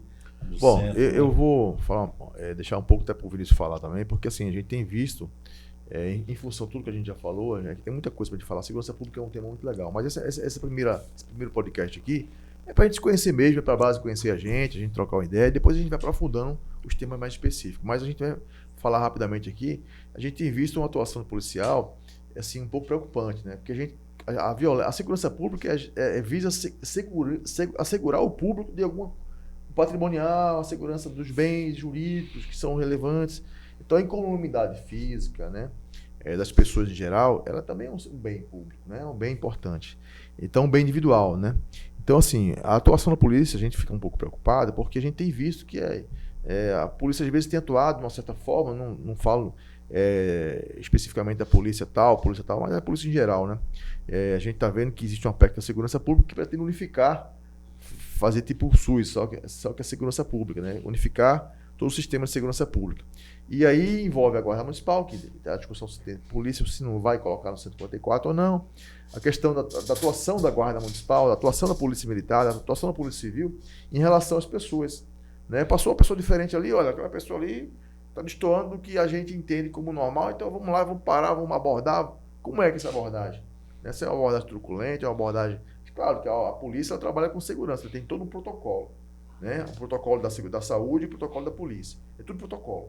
Então a polícia age, ela tem um doutrinamento do protocolo, né? A gente sabe como deve ser, tem como a gente deve ser abordado. Ela dá comandos, a gente deve obedecer o comando, até para não gerar nenhum problema, até criminoso em relação à pessoa que está sendo abordada. Então, assim, o que a gente tem visto é que alguns excessos, obviamente que em algumas situações a polícia tem que reagir, porque ela não vai ficar, né, vai tomar um tiro, uma facada, ela tem que reagir e acontece uma situação, né, de violência policial. A violência é ruim? Eu sempre preguei e falei para os meus alunos, a violência é uma coisa boa ou ruim? A gente usa o Estado para praticar violência no direito civil, na execução, por exemplo. Né? Tem uma sentença e precisa cumprir a sentença, então cumprimento de sentença. Nos autos é o quê? É a violência do Estado, pegando o dinheiro da pessoa, que pode ser um bem, uma conta ou um carro, para poder fazer um leilão daquele carro, enfim, para poder pagar quem é o devedor, dar a cada um que é seu. A violência do Estado para praticar uma coisa boa. A violência policial pode utilizar também. Agora, de que forma? Que medida, né? Então a preocupação é essa, né? É que a gente precisa ter uma polícia extremamente violenta para todo mundo, violenta para alguns grupos. Não podemos ter violência praticada para alguns grupos em função de algumas situações. Então a gente tem visto, e há uma preocupação da atuação policial, não digo de toda a polícia, mas um segmento policial, talvez precisa de informação, precisa de melhorar talvez os direitos humanos aqui, no curso de formação, ou procurar a gente tentar sensibilizar a sociedade, porque a polícia foi criada para a sociedade, para servir a sociedade, sim, e a própria polícia é tirada de membros da sociedade. Então, a gente tem que entender o que está acontecendo, para que a gente não tenha uma situação de vulnerabilidade social, onde certos grupos individualizados sejam mais abordados ou abordados de forma mais violenta, não é isso? É isso que a gente se preocupa. Então, essa questão eu queria, já que você ouvisse também o Vinícius, com relação a essa questão aí. Eu acho que tem alguns pontos que são interessantes serem abordados em relação a, principalmente a vida noturna aqui em Campo Grande. O primeiro se relaciona com a questão que o Dr. Fábio falou, do lazer e a segurança pública não serem inimigos. As manifestações culturais, principalmente de pessoas, populações periféricas, e quando eu falo periférico, não quero falar só da questão geográfica. Estou falando de uma periferia política também, de grupos minoritários, as pessoas pretas, as pessoas pobres, as pessoas LGBTs, todas essas minorias políticas que usufruem também do seu direito constitucional ao lazer e da questão cultural. Isso não esses grupos e essas manifestações culturais, elas não são inimigas da segurança pública, elas têm que caminhar junto. Quando a gente olha, por exemplo, para a questão do centro de Campo Grande, há alguns anos, quem que imaginaria que seria possível caminhar a pé no centro de Campo Grande à noite? Meia-noite, 1h da manhã, até antes disso. Anoiteceu, aquela região ficava deserta e era lugar que havia muito uso de droga, era um lugar perigoso. E hoje em dia, não. Hoje em dia é um lugar que tem vida, é um lugar movimentado. Ali perto da Universidade Federal também tem uma região dos bares, o Escobar, que é uma região famosa também. Também é uma vida noturna, uma manifestação cultural dos universitários, que passam o dia inteiro na universidade e querem, no final do dia, ir ali se divertir. Mas a abordagem policial nesses locais, ela tem sido muito exagerada. Deu meia-noite, por exemplo, na 14, é comum a polícia jogar bomba de efeito moral. Comum chegar... Da última vez que eu estava lá, eu contei. Foram 8 motos com 2 policiais e o policial de trás com um fuzil. Qual que é a necessidade de um fuzil para dispersar jovens numa rua? E então, até que ponto que de fato... né? Até que ponto que de fato aquilo ali está causando uma segurança? Ou volto para aquela questão que eu tinha falado anteriormente da questão da desconfiança em relação ao próprio Estado, em relação à instituição policial. Então eu acho que isso é uma coisa que é importante da gente olhar. Porque aí acaba gerando aquela situação que se o policial dá a última palavra e ele tá batendo em determinado grupo, então a gente tem que desconfiar daquele grupo. Então é muito comum nós vermos comentários falando, temos que fechar esses bares, temos que parar com isso. Mas o que acontece com a manifestação cultural de Campo Grande, por exemplo?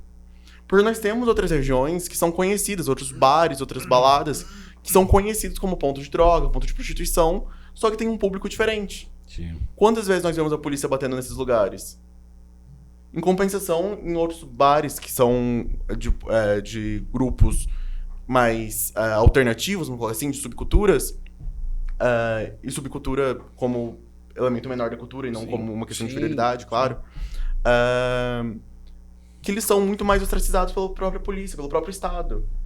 E quando a gente pensa em segurança pública, pelo menos numa política pública de segurança, a gente não pode pensar só na atividade policial. Porque o policial, ele age onde o Estado falhou, na verdade. Então, nós temos que pensar em formas de garantir que o Estado não falhe, de garantir que o crime não ocorra, de garantir que a segurança aconteça antes. E eu acho que a manifestação cultural, que as áreas de lazer, que a ocupação dos espaços, ela pode ser, na verdade, um instrumento de segurança pública. Então, a ocupação da 14 é um exemplo disso. De um lugar que antes estava abandonado, um lugar que era perigoso, e que hoje em dia é um lugar movimentado, que você consegue caminhar tranquilamente da 14 até a Esplanada, por exemplo. Que também era uma outra região ali que, durante a noite, não havia movimento nenhum, que era uma região perigosa. Só que o que tem acontecido é que as pessoas não se sentem mais seguras a frequentar esses lugares, Sim. não por conta de uma criminalidade, mas sim por conta da própria atuação policial. E quando acontece... Porque, é claro, quando a gente fala de um conjunto grande de pessoas, está propenso a acontecer alguma coisa. Pode acontecer uma briga, claro, pode acontecer algum abuso ali no direito ao lazer também, não vamos excluir essa possibilidade. Só que o que a gente tem percebido é que quando acontecem essas coisas, a polícia não está presente. A polícia, ela passa com o carro raspando o meio-fio, né? e batendo nas pessoas. Eles andam devagar, eles vão batendo na pessoa. Eles andam com um armamento pesado. Qual a necessidade disso, sendo que poderia ser utilizado como um espaço de segurança? Poderia ser utilizado pela prefeitura, pelo próprio sistema policial, como uma ocupação positiva, como um espaço de garantia e segurança no centro da cidade. Deveria ser incentivada a manifestação cultural. Mas esbarra na Lei do Silêncio. Nossa Lei do Silêncio ela é de 96. Ela não foi revisada. Ela não se adequa às novas manifestações culturais da cidade. E é isso que o Dr. Vicente falou, foi feito para mudar, né? A lei é feita para mudar. Que nem o Dr. Vicente falou, o direito ele está sempre atrasado. Os fatos sociais eles mudaram nos últimos anos. A sociedade mudou. Então, o Estado ele tem que se adaptar a isso. O direito ele tem que se adaptar a essas mudanças. Mas, historicamente, a gente vê que as subculturas elas são marginalizadas, elas são perseguidas. O samba já foi criminalizado. Então, até que ponto que a gente é obrigado a ficar repetindo essa história? A polícia militar, por exemplo, deixando bem claro que eu não sou contra a atividade policial, mas ela tem um histórico de truculência, ela tem um histórico de uma formação que canta música sobre tortura, sobre essas coisas. Até que ponto que a gente é obrigado a perpetuar isso e não lutar pela mudança? Por uma formação mais humanística dentro da polícia, por um estudo maior de direitos humanos, por uma formação cultural do policial também. Doutor Fábio, claro. Falando nisso, deixa eu perguntar para o senhor, deve ser da época que o senhor ainda era delegado, o que virou daquilo, até onde foi, parou, entendeu? Mas eu me lembro de um movimento chamado Polícia Cidadã.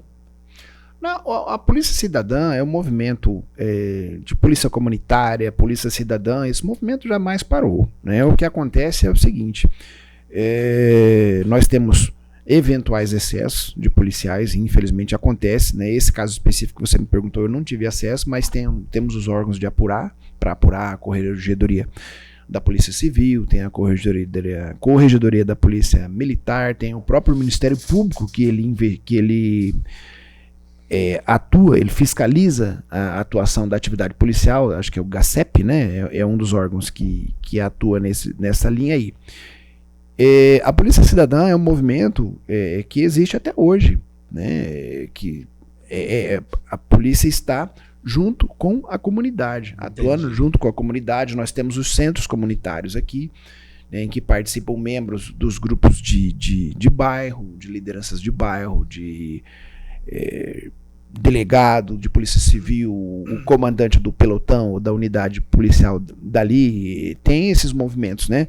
Isso tudo para levar a polícia... Conselho de segurança. Os conselhos de segurança têm esses órgãos de gestão, diremos, compartilhada da segurança pública, que são muito atuantes. O que acontece? O Dr. Vinícius está trazendo um exemplo aqui. Eu acho assim que passa muito pela formação, né? Que nem eu volto a repetir, né? Passa muito pela formação, inclusive humanística. Inclusivamente humanística. Mas eu vejo uma perspectiva muito positiva para isso. Porque os cursos de formação, pelo menos dos últimos que eu participei, têm tido cada vez mais essa visão. Isso é bom, né, doutor? É bom, porque historicamente, fazendo um histórico da formação da polícia, né, vamos imaginar 50 anos atrás. 50 anos atrás, delegado de polícia, ele era escolhido a laço, né? Não precisava formação jurídica, não precisava concurso público, era o cara brabão da cidade ali, que o prefeito ia e colocava naquela delegacia e colocava, esse aqui vai ser o delegado, igual um xerife que a gente vê nos filmes. Depois passou a exigência de concurso público com bacharelado em direito. Opa, já começou a melhorar, né? O acesso à Polícia Civil para qualquer cargo hoje, nível superior, não precisa ser direito, mas nível superior. Isso tudo vai melhorando. Eu lembro que o último curso de formação que eu participei na Polícia Civil, você vê assim, o nível social do pessoal é maioria formado em direito, isso para investigador, escrivão, não é para delegado não, né? Que é o cargo, diríamos assim, mais visado até pela questão salarial, né? Mas assim, passa muito pela formação. Eu tenho uma visão muito positiva que eu acho que assim, cada vez mais policiais com esse tipo de formação, a tendência é ir diminuindo. Porque os policiais hoje, os que são recrutados da sociedade, são mais intelectuais, porque os concursos estão mais difíceis. Sim. O grau de exigência, se eu não me engano, o último concurso para delegado de polícia, se eu não me engano, acho que foram 22 mil inscritos, se eu não me engano, para 76 vagas. Se eu não me engano, parece que foi isso. Um cálculo absurdo, sim. Então, para passar para delegado, hoje praticamente o mesmo grau de dificuldade para passar para juiz, por exemplo. E os cursos de formação, e para ingressar para investigador e escrivão, os outros cargos, perito papiloscopista, médico, legista, são muito difíceis também. Então, você, pelo menos no aspecto intelectual, você forma policiais bem melhores do que você formava 50 anos atrás. E a segunda fase, diríamos que seria um avanço, né? Seria uma fase a se atingir, um desafio, me fugiu a palavra, um desafio das polícias enquanto formação, é formar policiais para que esse tipo de situação exista cada vez em menor número. Porque, infelizmente, a experiência da gente indica o seguinte: onde tem o ser humano vai ter falha. Entendeu? Se você pegar aí, vamos, sei lá, graças a Deus, né? Médicos formados aí, vamos pegar, com todo respeito, eu sou padrinho de casamento de médico, é meu padrinho também, a questão não é essa de médico ou qualquer outra carreira, pode ser sacerdote, pode ser qualquer. Onde tem ser humano, vai ter uma porcentagem daqueles que vão errar, infelizmente, isso é histórico. Não tem como, o ser humano ele é suscetível a falhas. queria só concordar aqui com o doutor Fábio, que ele está falando. A Polícia Civil realmente ele tem melhorado bastante. O grande problema que a gente vê, assim, a atuação da Polícia Civil é uma polícia descaracterizada. Claro, tem uns viaturas da Polícia Civil preta, caracterizada e tal, mas ela faz um trabalho de investigação. A Polícia Civil é uma polícia judiciária. A Polícia Militar é uma polícia ostensiva. Ela está ali, todo mundo vê que é policial militar que está ali, geralmente estão ali caracterizado e tal. Então, o que o Vinícius está colocando, assim, geralmente é a Polícia Militar, que é mais visível, mais vista, né? A atuação da Polícia Civil é uma polícia mais investigativa, que ela quando ela vai atuar, ela já sabe que ele já fez toda a investigação, né, doutor? Geralmente tem um trabalho da Polícia Civil que é assim, a Polícia Militar já é mais ostensiva, ela atua ali de pronto, naquela situação ali e tal, e ela tem mais visibilidade, é onde ocorrem mais os problemas, né, Vinícius? Então, assim, por exemplo, o Vinícius colocou aqui, um carro da Polícia Militar indo devagarzinho, sabendo que tem ali próximo dos bares, algumas mesas, assim, de repente vai batendo as pessoas subindo. Quer dizer, é uma atuação da Polícia Civil meio assim, afrontando. A gente sabe que ali em cima da 14, perto da Mato Grosso, tem algumas igrejas ali. Sim. A gente sabe que a gente está num ambiente polarizado. A gente sabe que o Estado é laico. Todo mundo tem que conviver. Sim. Né? Então, assim, o pluralismo jurídico, pluralismo de ideias, não é partidário. Aquele pluralismo ali quer dizer que a gente pode ter diversas religiões.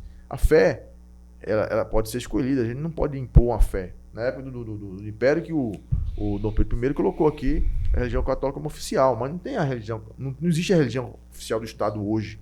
A gente tem religiões afrodescendentes, tem o evangélico, tem o católico, tem o espírita, tem aquele que é ateu, tem um colega meu que é ateu, qual o problema de ser ateu? Tem aquele que é ator.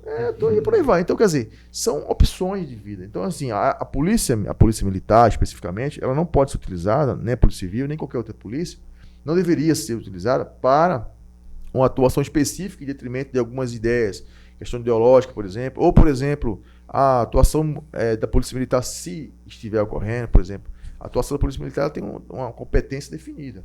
Quem é que atua em área indígena? Geralmente é a Polícia Federal. Sim. Então, a Polícia Militar atuar em área indígena, em uma situação de confronto, será que é competência da Polícia Militar?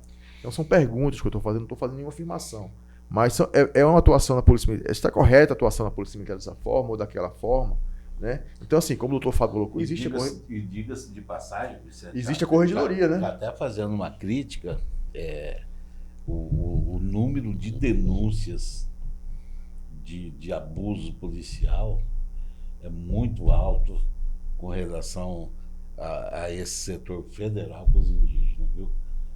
Digo que é uma crítica porque é o seguinte, né? Está sob o comando de um governo popular. Sim, claro. Então, sim, entendi. Doutor Fábio, deixa eu perguntar para vocês. O perito, ele é considerado um policial? Sim. Então você vai me fazer uma gentileza. Sim. Eu tenho uma filha que enfiou na cabeça que ela vai ser perita. Aí já até investigou, falou, pai, eu vou ter que fazer pelo menos biomedicina para poder inserir nisso aí. Ela está buscando informações sobre isso. Excelente. Sim.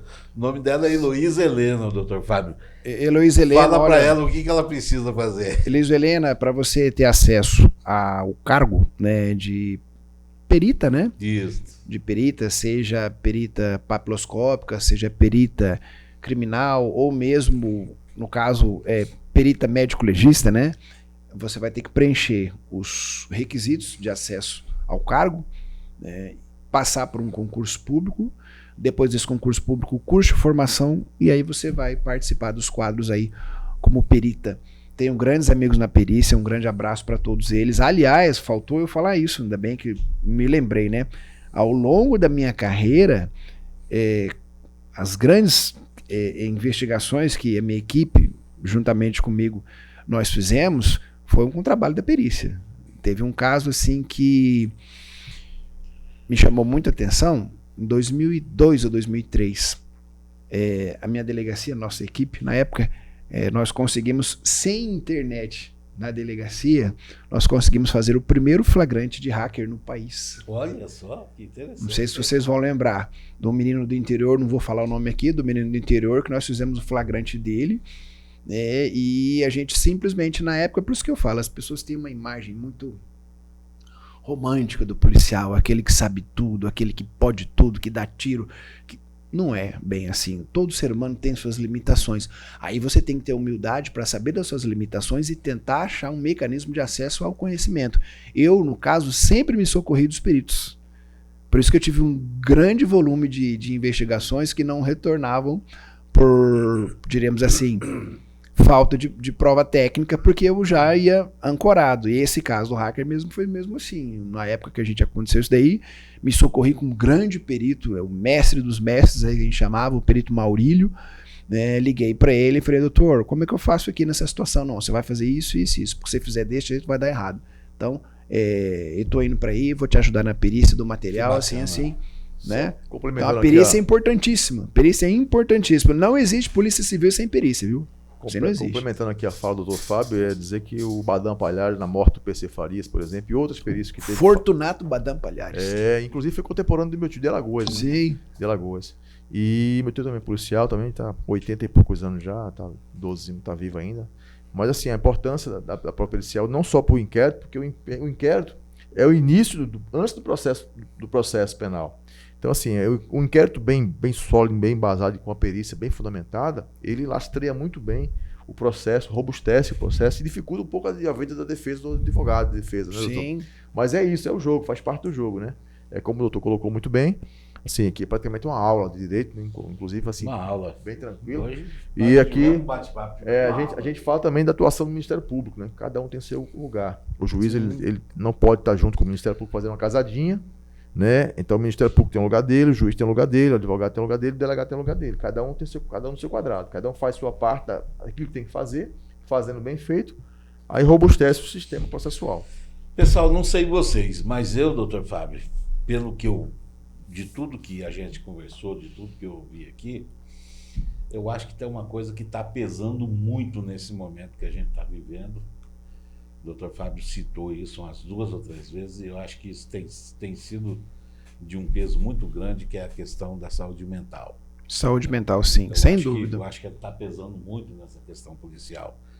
E a pergunta que não quer calar, e o senhor responde se o senhor quiser. Sim. O senhor disse no início do nosso bate-papo que o senhor é pai de 4 filhas. Sim. Entendeu? Quantas delas são casadas?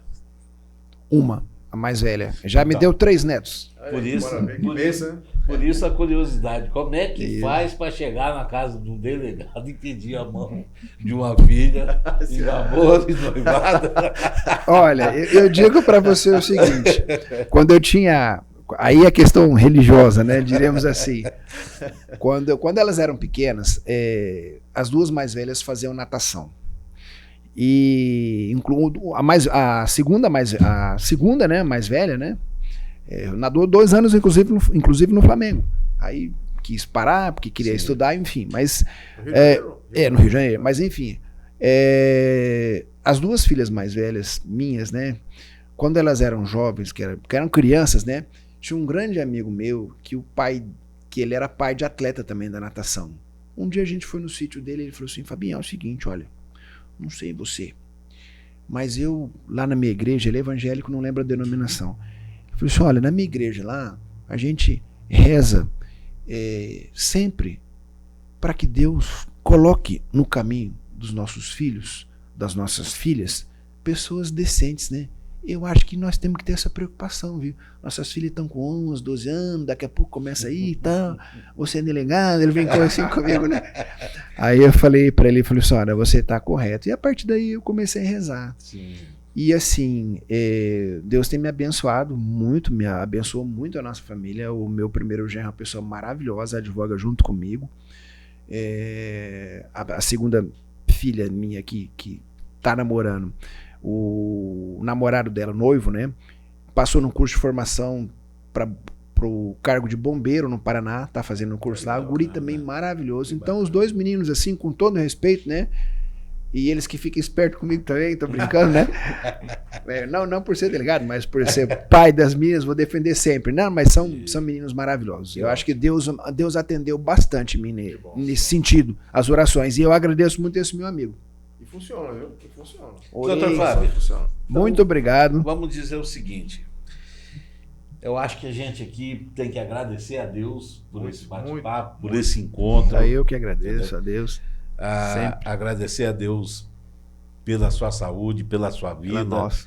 por tudo aquilo que o senhor fez pela sociedade enquanto delegado e agora advogando. Agradecer a Deus por ter nesse ramo tão importante para a sociedade a introdução de um jovem desse que já está, daqui uns dias, mestre, entendeu? E dizer que é o seguinte, esse bate-papo aqui realmente foi maravilhoso, foi uma aula, não é? E queria só, antes de encerrar, doutor, pedir aqui para divulgar aqui, nós temos a 6ª Semana de Educação e Formação Docente da Faculdade de Educação da Federal. E nós fomos convidados aqui, eu vou depois passar para o senhor também, Vinícius, né, para o dia 17 de setembro, que é na quinta-feira, às 14h17, oficina de orientações fundamentais acerca de direitos humanos e cidadania. Maravilha. E é a nossa cartilha que vai ser apresentada lá. Então, se vocês puderem, e depois eu vou passar para vocês e também para todo mundo que estiver aqui, Tranquilo. a nossa base, né? A gente vai falar um pouquinho sobre sobre direitos humanos, de modo geral, né? Dar um enfoque aí, dizer o que é direitos humanos, qual a importância disso, isso para o pessoal da educação. Que, na verdade, a gente tem um projeto que vai ser encaminhado talvez para setembro, outubro, que é com os coordenadores e diretores de colégios estadual. Junto com o secretário da Educação, teve um apoio da nossa vereadora, teve apoio do Bito, já está autorizado. Vamos fazer isso. Então a gente vai reunir todos os professores no auditório para a gente fazer uma formação da educação. Quem que é a vereadora? Doutora, bom, ela está na questão política aí, mas assim... É candidata. É, candidata. Então não vou querer citar o nome para não... Tranquilo. Né? Porque a gente está no período eleitoral e tudo mais, então assim, mas de qualquer forma também advogado. Porque se abre para um, você tem que abrir para todo tá mundo. Aí assim, aí o fato é o seguinte, que a gente vai tentar reunir os coordenadores e diretores dos colégios estaduais. Sim. Por quê? Porque a ideia foi do próprio secretário de Educação aqui do Estado, para a gente poder passar de cima para baixo para professores. Porque se for fazer uma palestra, fica muito restrito a uma turma só de aula. Sim. Mas todos os professores podem pegar através da direção e fazer de forma interdisciplinar ou multidisciplinar ou intersetorial, transversal, em disciplinas, em todas as disciplinas, desde a química até português. O professor pode, de alguma forma, falar os direitos humanos dentro daquela disciplina dele, pegar um texto ou dizer, olha, isso é importante, ou trabalhar a questão química com os alunos com relação à questão de drogas, ou trabalhar a questão de geografia ou história ou outra disciplina, e trabalhar os direitos humanos dentro da disciplina de forma... Tá? Doutor Então, Fábio, eu quero sair daqui hoje com a garantia de que o senhor vai voltar. Sem dúvida. Uma nova oportunidade para a gente dúvida. continuar esse papo, junto com o doutor Vinícius. Se o senhor tiver mais alguma coisa para colocar, fica à vontade, fica tranquilo. Se tiver um recado para nossa base, pode colocar aí. Eu só gostaria de agradecer primeiro a Deus, né, a oportunidade de estar rodeado de pessoas tão bacanas, né, que cientes das minhas limitações aqui me acolheram de uma maneira tão carinhosa. E pode ter certeza que um convite de vocês aqui será uma convocação. Pode ter certeza. Eu estarei aqui presente quantas vezes forem necessárias. Muito obrigado mesmo. Doutor Vinícius. Gostaria de agradecer também, como eu falei no começo, seria muito difícil complementar alguma coisa que o Dr. Fábio falou, porque, né, uma referência. Mas muito obrigado pela oportunidade, também futuro convite, farei questão de participar. E muito obrigado. Tranquilo. Gustavo Monge. Tudo certo. Tá tudo certinho? Podemos ir embora? Podemos. Diz que o Yuri ia pagar uma saída. Já foi, já. Pessoal, dito isso, agradecer a presença dos nossos convidados aqui e dizer a vocês que logo em breve estaremos de volta com novos convidados, com temas importantes. Um bom final de semana para todo mundo. Boa vida. Até lá. Amém. Você ouviu Fala com a Base, com o Velho Dil.